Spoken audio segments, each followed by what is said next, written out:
Hi and welcome back to my channel. I know it's been a while since I've posted, and part of the reason is I've had a busy schedule, and also the fact that there haven't been that many new puzzles that have been released for a long time. There have been some 3D printed ones and some others that I've seen, but as many of you know, the majority of puzzles that I tend to collect are stickerless, and especially stickerless cubic puzzles. And every now and then I get puzzles, usually stickerless, that are not cubic sometimes, like these here, which I thought were really interesting and really nice. Now, so I'll talk about these. And okay, so basically, looking at these for the first time, you might get confused what they are. Is it some kind of new, unique type of puzzle? And it is, but what it is really, both of these are shape mods of a Megaminx.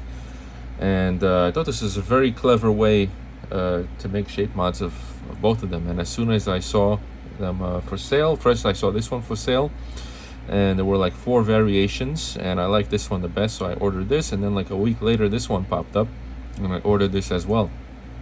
And I'm sure all of you know what a Megaminx is. I actually don't have a regular Megaminx on hand, but I do have this Gigaminx.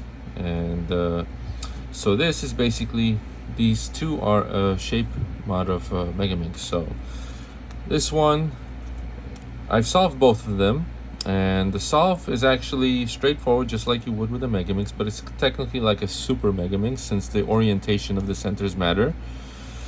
And the same is the case with this one. So first I'll talk about this one, and this one is basically shaped like a star, and the way you solve it is basically based on the colors of these faces, which are like kind of inverted in the color scheme of what a Megaminx would be. Like you see, this is green, pink, gray, and here the green is like on this section of the face, whereas this sticking out center is all these other colors.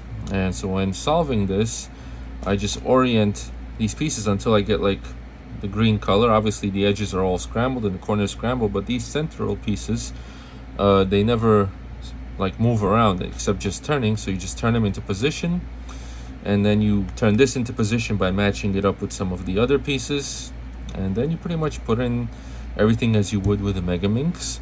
And the trickiest part about this, for me at least, is kind of finding these corner pieces and orienting them. It takes a little time to grasp your mind around it, and that's pretty much the most difficult part about it, is keeping your perspective, not losing your place.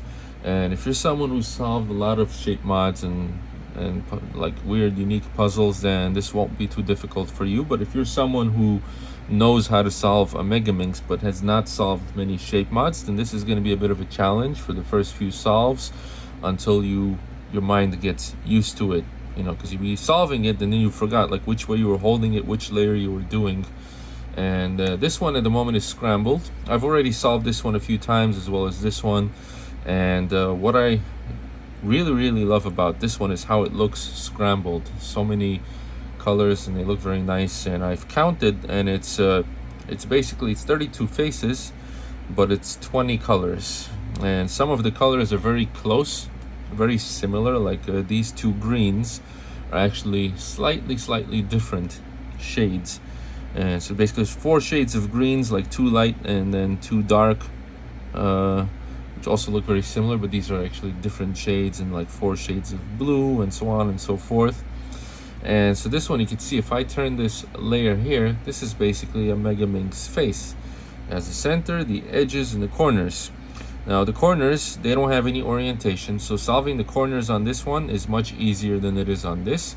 Easier to find, because you know exactly what color you need, and easier to put in because you could put them in any way and they go straight in. And the way to solve this one is, once again, let's say I want to start with this as my first face. So I look at, like, let's say this color here, it has blue sticking out, which is part of the center. And so I look here and I see this one has blue here, and so I orient, hold on, let's see, so in this case, I see what 2 colors match on these 2 faces. So I see this dark blue, and I would turn that as such, and then I turn this one so it matches, and then I continue to this one, and this already is This is the light blue. That's where you could get a little mixed up because it's different shades. So here I see I need to turn it like this actually, and then this one like this, and then the orange is here, and then this one like this. Match it up, and then I continue on here, so it's a white and blue, and I match it up like this, and then this one is a white and this shade of green, and I see it's right here, and this one is the green and blue and here. So basically it's a bit hard to tell, but if you really look, you can see I oriented this center and the centers on the first layer to match this one, and then from this point on I could start putting in the edges. Like you could see the orange and the blue, I need to find an orange blue edge, and I put it in, and then the same here, here I put in all the edges, then I put in all the corners, and then I put in the edges of the next layer, and then I orient these top layer or semi-top layer centers, and I put in the next layer of corners, and then the next layer of edges. And for everything I use basic 3x3 algorithms, nothing complicated, even though it's technically a super cube Megaminx. And the final layer is the same thing. I've never ran into any kind of parodies or anything like that. So yeah, really cool puzzle, really fun to solve. I personally like this one a bit more than I do this one, but this one is really cool as well. And this one, when you first start scrambling, it doesn't even look scrambled. If I turn this face like this, for example, you see I made several turns, because these edges, this side of them is the same as these pieces, only the corner is really scrambled. So it's only once I start turning other things that you really start to see that it gets scrambled. And yeah, so I thought I'd just make a video about these two new puzzles, which are really cool. And hoping that these puzzle companies start releasing more interesting, mass-produced puzzles, not just the 3D printed ones, since I personally very rarely get those. Because when I get puzzles, I like getting those that specifically fit in with my collection. And yeah, so this looks like it could be a start to some more puzzles coming out. And these I would highly recommend. Really fun, really interesting, and they look nice on the shelf. So that'll be all for now. Thank you for watching, and until next time.